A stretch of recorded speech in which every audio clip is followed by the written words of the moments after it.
I'm Ece Özdemiroğlu. I'm Sabina Apitz. And I'm Jill Duggan. And this is Join the Dots. I'm an environmental economist. Sabina is an environmental scientist. Jill is an expert in climate and energy policy. We've spent our careers giving advice about the environment, and we know choices are never straightforward. Here in each show, we explore the issues surrounding an everyday choice to help you decide what's best for your health, wallet, and our planet.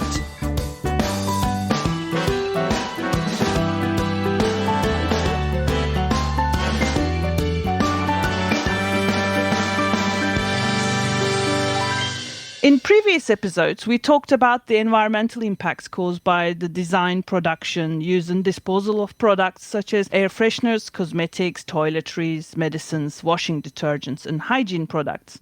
We've explored the pathways from the release of harmful substances to air and water through to impact on the natural environment and human health. We've also talked about what we as consumers and citizens can do.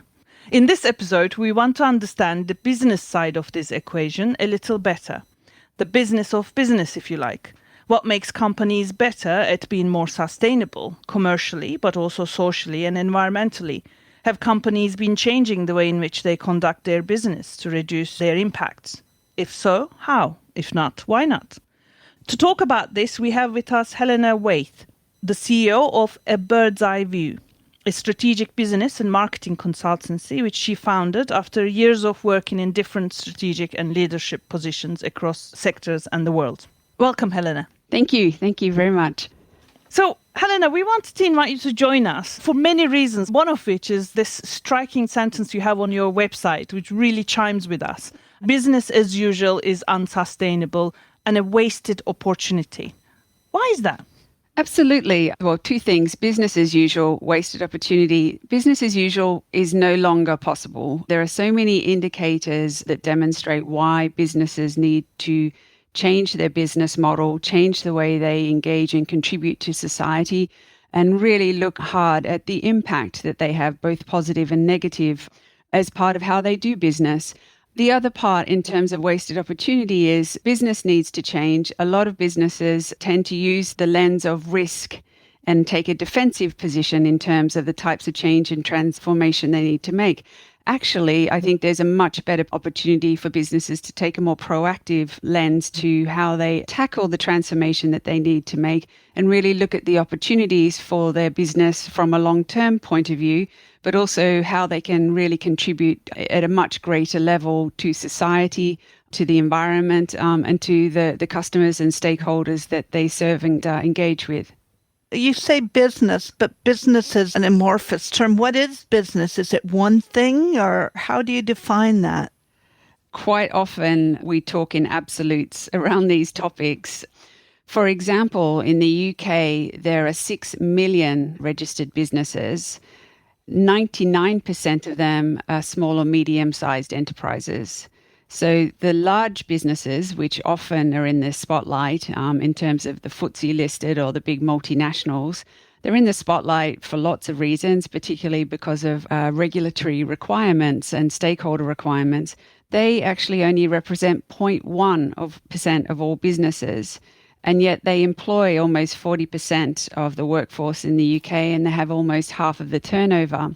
So obviously they are very important and play an extremely important role for both the economy and also the impact that they have in the UK and more broadly.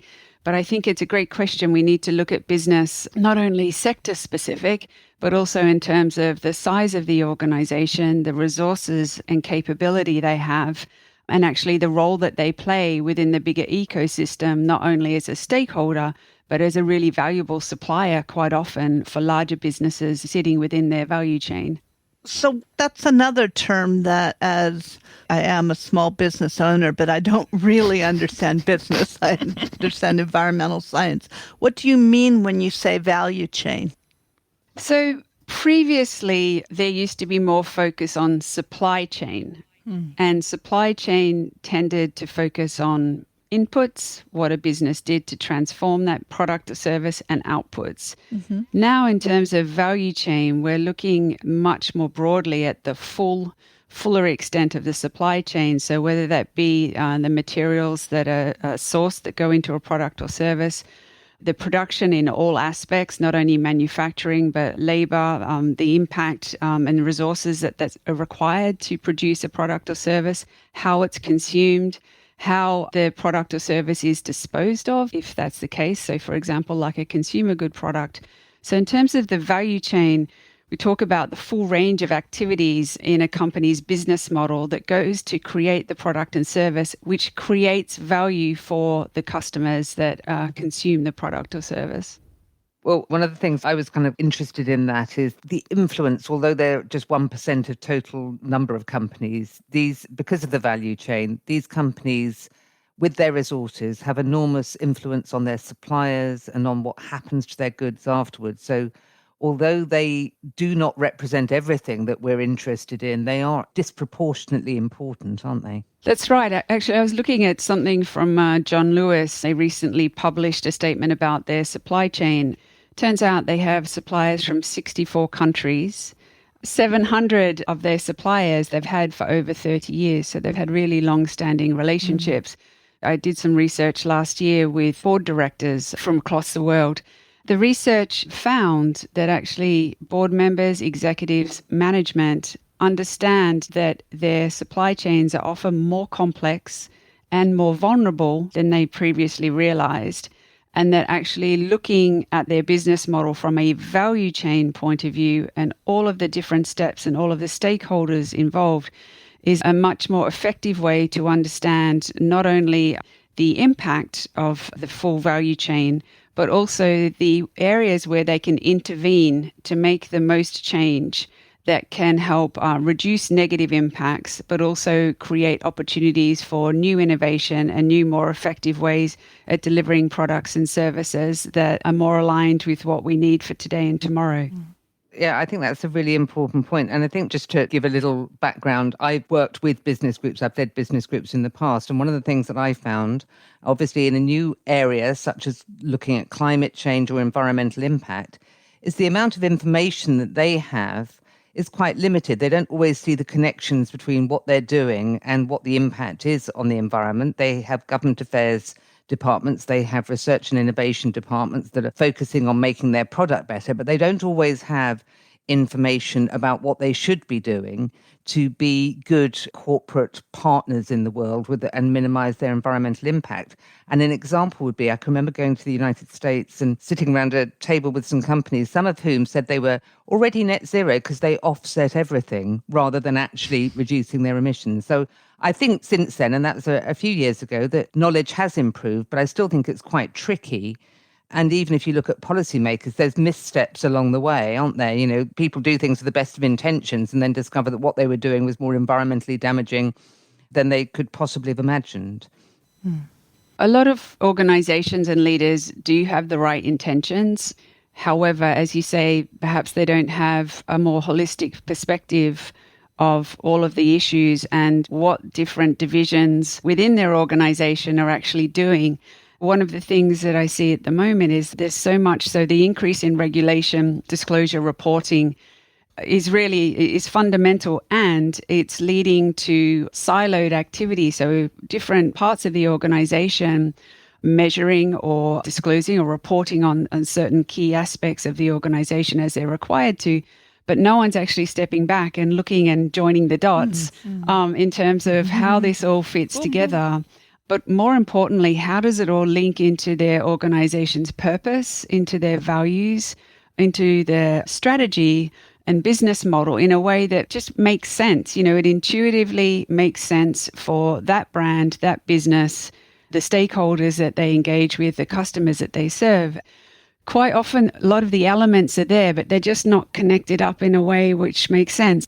Is it part of the process, do you think, that what I've seen with some businesses and probably not enough businesses is they start off with that compliance attitude, and particularly if they have a public profile, It can lead to the acquisition of what has been described as eco-bling, which might be a wind turbine or something that demonstrates that they care about the environment.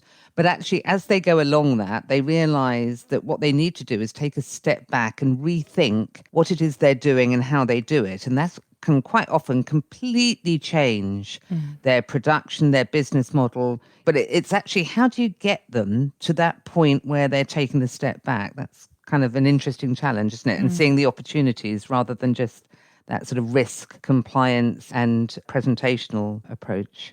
Sometimes this is where stakeholder research can be really valuable, because in my experience, when we do stakeholder research, an organization may be seen as taking good steps and taking initiatives that are actually seen as worthy and important to do. But actually, when you ask stakeholders, is this where you think that company can make the most impact? They'll say no. So that's really, worthy and a good thing for you to do. But actually, as a stakeholder, I associate your brand and your business in this area. And this is actually the area where I really think you should be taking more steps to reduce your negative impact, because that is where you have your biggest impact, but also it's where we all associate you operate and the territory that you're in. And so that's where the offsets are important. But as you said, it really needs to dial back into the organization, and for leaders and teams to be able to look with more scrutiny at their own business model and the impacts that they have. Sometimes they're able to do that internally, and sometimes there's a benefit to having independent external people help bring a fresh and new lens to that perspective. To what extent is a new framing or thinking also driven by the fact that organizations are becoming more aware not only of the impacts they cause, but their dependencies on functioning and healthy ecosystems, and that the way they do business benefits from the sustainable natural capital as well? Is that being embraced more, that they understand that it's not just about image, but surviving? Yes. So a great example is Unilever. So Unilever recognizes just how important water is to many of their products, both the manufacture of their products, but also the consumption of their products. And they recognize that water scarcity is a very real thing. On their website, there's some really interesting information about how they're looking at this and how they're leaning into this. So they recognize that water is absolutely essential and fundamental to the products that they offer.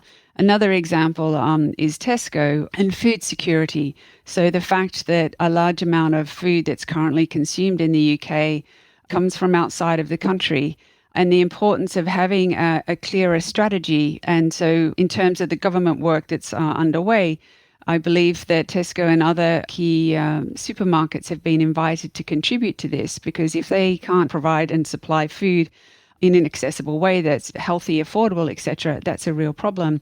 And so some of these issues, you see businesses going outside their immediate business because they fundamentally recognize that these aspects, particularly from an environmental and social point of view, have to be addressed not only for the nation or in some cases from a global point of view, but for the longevity of their business. One of the things when I've worked with business in the past is quite often businesses respond to regulation. So we look at the risk-based and the compliance approach, but they don't understand the big picture behind it. Or if they do in the boardroom, they don't at the middle management implementation level. So they start to do things because they're required to do them. And we can look at the consequences of that, perhaps with, VW and Dieselgate, where there was a regulation, but people weren't thinking about why it was there, which was about cleaner air. They were looking at it as a constraint on the business. And if you're an engineer in the business, you probably just thought, oh, what's the best way around that?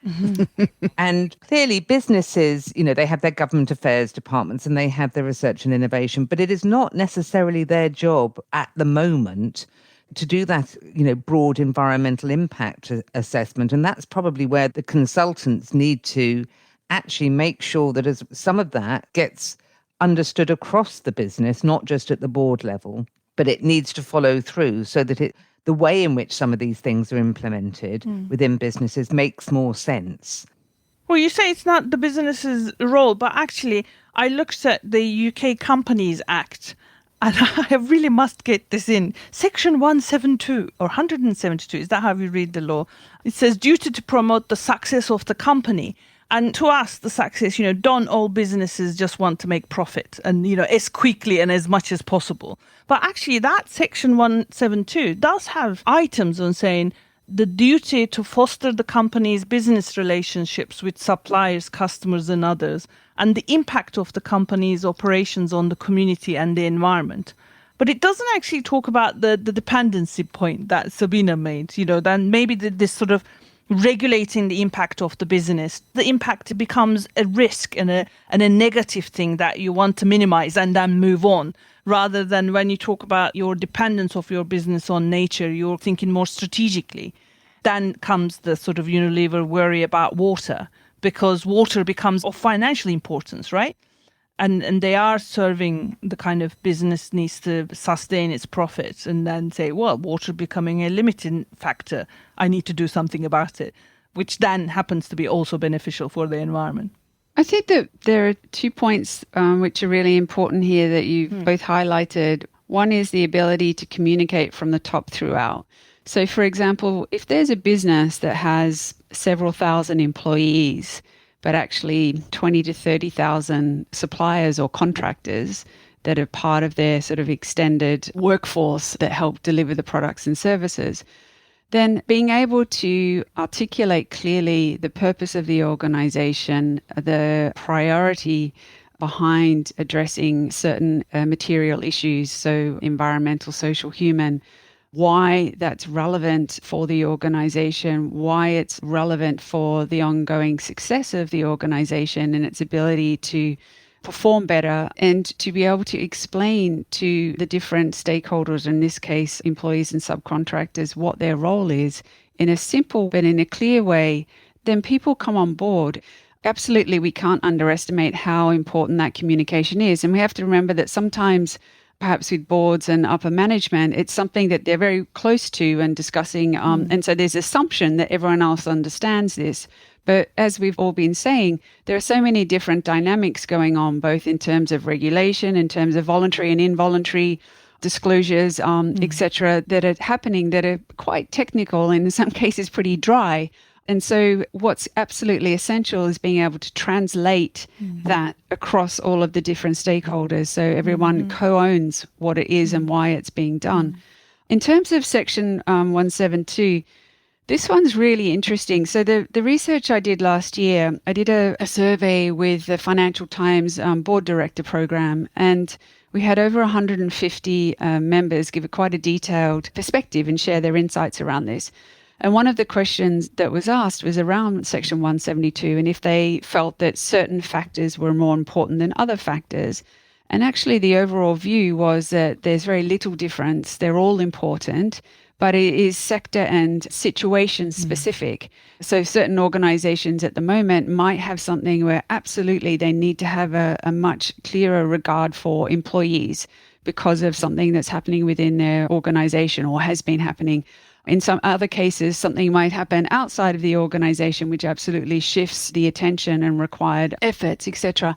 And one of the things around Section 172 is, first and foremost, boards need to articulate how they're engaging with the different stakeholders and why, but also in terms of these different shifts and changes, that actually this is a dynamic process. The great thing about this being in place is that everyone's really clear that there needs to be better stakeholder regard, and that from a board point of view, shareholders are important, but actually the wider set of stakeholders is equally important.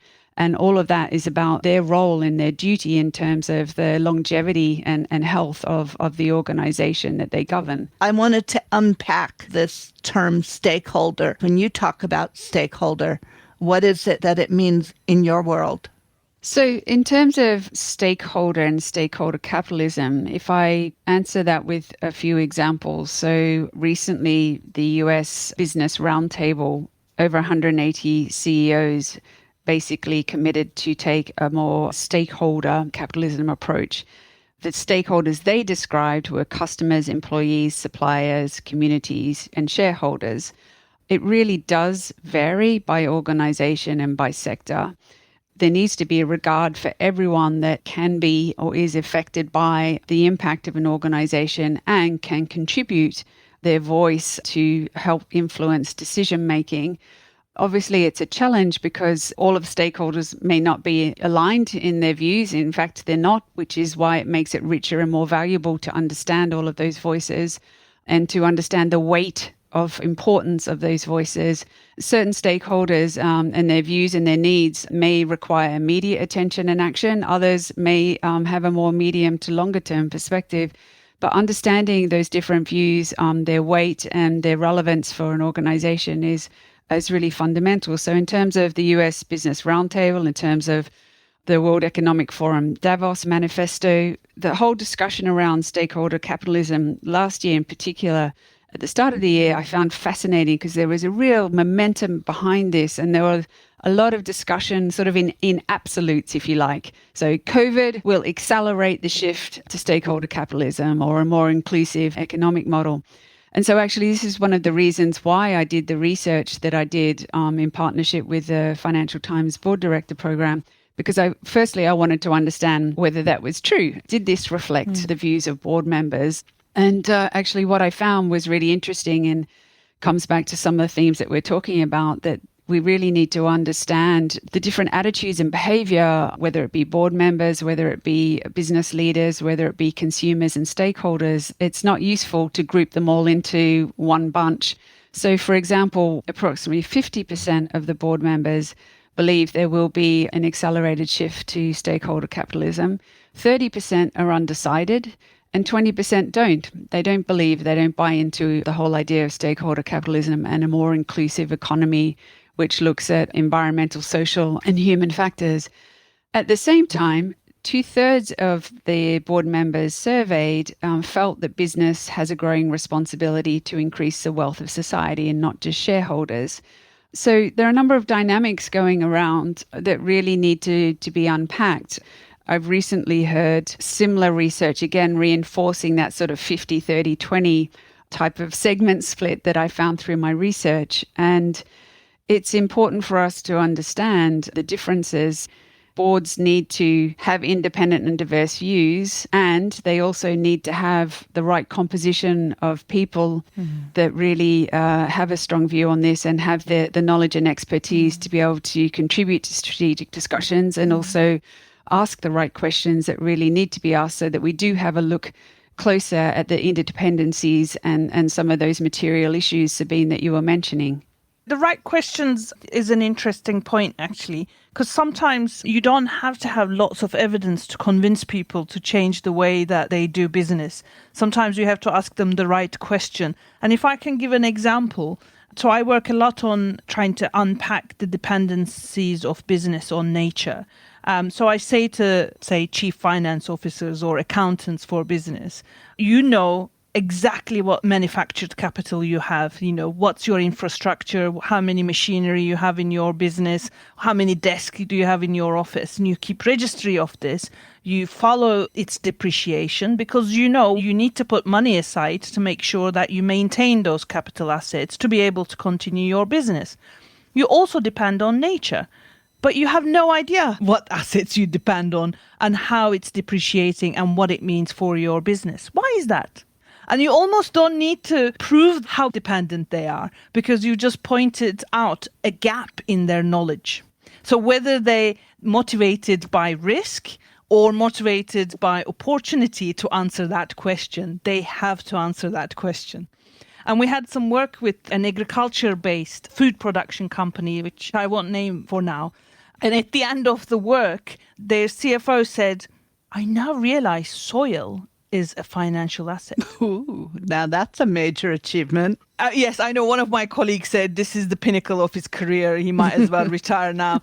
And I still get slight goosebumps when I recount this story And this is a business renowned for its sustainability. So sometimes the answer is just there, staring at us in the face, but we haven't asked the right question. And we don't have to go and do loads of new research. This makes me think of the framing you first talked about, which is value chain, which is really global, because often we're more concerned with controlling the impacts within our own country. But there are impacts globally, are there not? Absolutely. There are impacts globally, and that relates to the company's value chain, as you say, and where they source their materials or the components from, where the value adding, if you like, takes place in terms of manufacturing or assembly, but also where they're consumed and then how they're disposed of. And so we're taking a wider perspective. We're also looking at the company's responsibility, that it no longer stops at the point of purchase, that it actually goes beyond that. And what's interesting is that some companies are now looking at this more carefully and realizing in some cases, the majority of their impact may be the materials and components that they source that make up their products and services. Others, like consumer goods companies, actually recognize that the majority of their impact is at the point of consumption or post-consumption, when it requires the disposal of packaging, for example. And so I think the questions that are being asked, and also the visibility that is now becoming much clearer to both business leaders, to government and policy, but also to consumers, so that consumers can ask these questions and make a decision on whether they feel comfortable and satisfied that a company treating their workforce in the right way, that they're thinking about the packaging that they dispose of and whether that's ending up in the ocean or in landfill, etc. So the increase in visibility is really important for people to make more informed decisions. And there are some critics which say some of this is greenwashing, and then there's not enough visibility. And so really there's an opportunity for people to sort of go that step further. So a company may have statements about their position and policies on modern slavery, on sustainability, etc. But there are also other sources from independent organizations which may take an objective look at what an organization's doing and whether they're good enough. I think in terms of consumers, more and more now are asking and expecting more of companies. So in my marketing business experience, it's been really interesting to see the evolution of that dynamic and that sort of push-pull tension between business and customers. Because it used to sort of be customer need and expectation and demands has always been central to what business look at and how they try and deliver their products and services. But now actually there's an increased level of expectation by customers and consumers in terms of what products and services are being offered and how and what impact they have. But also this idea of permission, that actually there's not only an expectation, but a permission for brands and businesses to change what they do and how they do things. And so this tension between the sort of push-pull in terms of initially thinking that it's a company's responsibility to make a product or service available, and then it's up to the customer and whether they buy it and consume it or not. That's moved on a long, long way. And so there's so much more scrutiny now and expectation. So a company might sell an organic product or a product that uses a lot less ingredients or water in its manufacture, but actually there are other parts of their business model that aren't satisfactory, that don't demonstrate their ethics and values. And so this is something that customers might say, well, look, it's great that you're now offering these more sustainable or responsible products, but actually I want to understand a lot more about you as your organization and what your impact is doing and how you're tackling all of these issues. Helena, it's really interesting. My kind of instinctive observation is that companies are they're not there yet, but beginning to recognize that they need to provide greater transparency. I mean, I certainly remember that when I used to work in government sort of 15 years ago, that there was huge reluctance and talk about commercial sensitivity all the time about absolutely anything. Whereas now, in order to operate, they have got to increasingly be prepared to share information on what they're doing. And if they don't, they're going to find themselves in a Channel 4 documentary or something on the front page of a newspaper. Is that just my perception, or do you think that's a genuine shift that we've seen over the last 10 years? I think it's very much a genuine shift, that there really is a requirement for a lot more transparency, particularly for customers and consumers, but also when it's done well, the disclosure and transparency should be central to decision making. And this goes back to what we were talking about at the start of the conversation, is if the lens is sort of defensive and risk and compliance, then there's a missed opportunity, because this whole process should help and continue to evolve decision making and changes to strategy and business model as part of the process for transparency. I almost want to say to colleagues who do economic appraisals for government to catch up with the times, because they always assume we must minimize the cost to business at all costs almost. But I'm hearing different and more encouraging things from this discussion, that financial cost is not the only thing we want to minimize anymore. So let's loop back a little to my friend's position as consumers. Almost every commercial we see now, it's butterflies and teddy bears, and every company is sustainable and wonderful. But how do we really make better choices without doing a research project on every product? Who's minding the sustainability claims? Who's certifying? And how can we be responsible consumers without being completely exhausted? That's a great question about being overwhelmed and exhausted. And I've seen this in research, consumer research that I've conducted with different clients, is that there's a lot of noise and it sometimes can be very hard to navigate.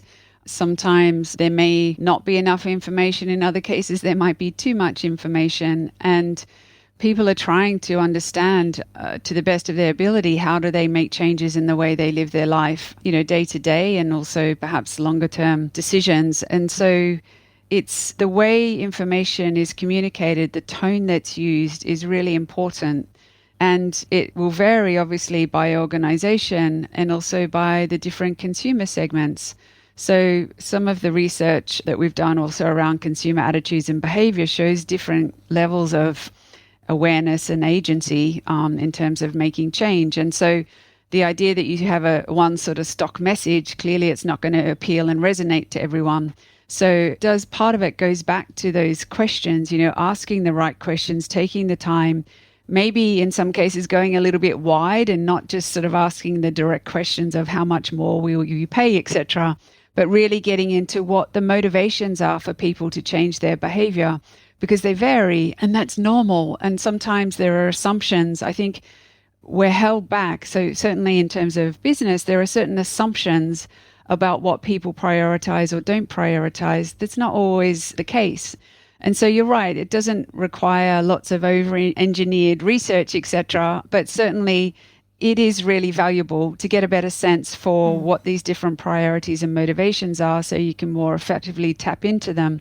And that's an evolving process. And so how businesses do that in an agile way that's not restrictive, but also not cost prohibitive, but at the same time really helps continue to give that constant feedback so that they can continue to adapt and engage on the issues with customers and understand their expectations.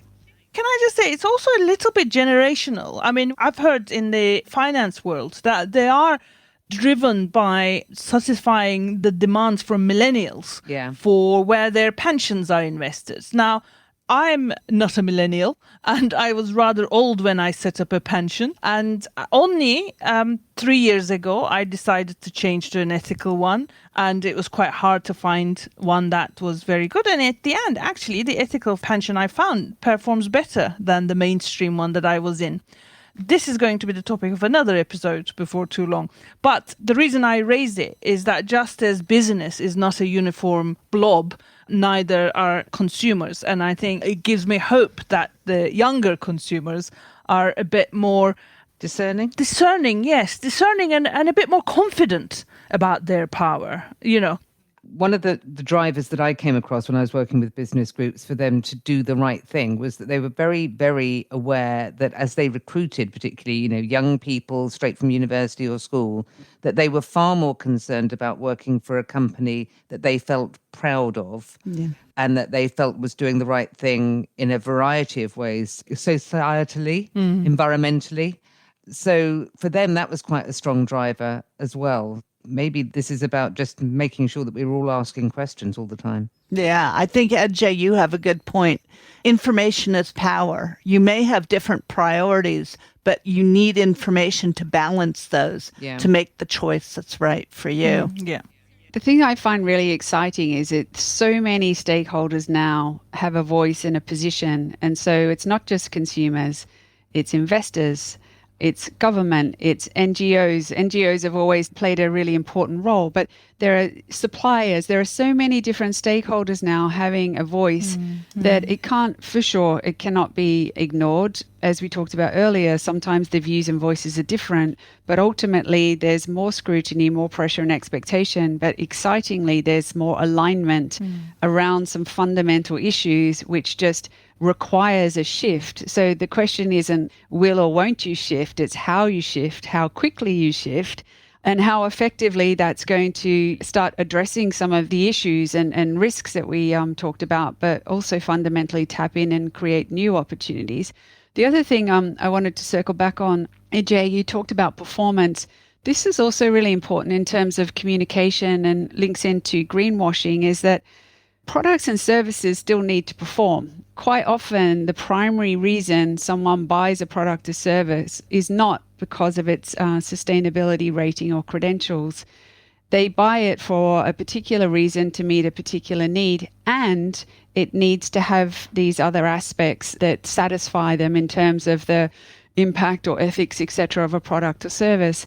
And sometimes I think that gets missed. And this is where, again, the real innovation can come from, when you understand what the motivations are and the needs are of customers, and how to intuitively and seamlessly build in these other aspects in terms of social, ethical, environmental responsibility.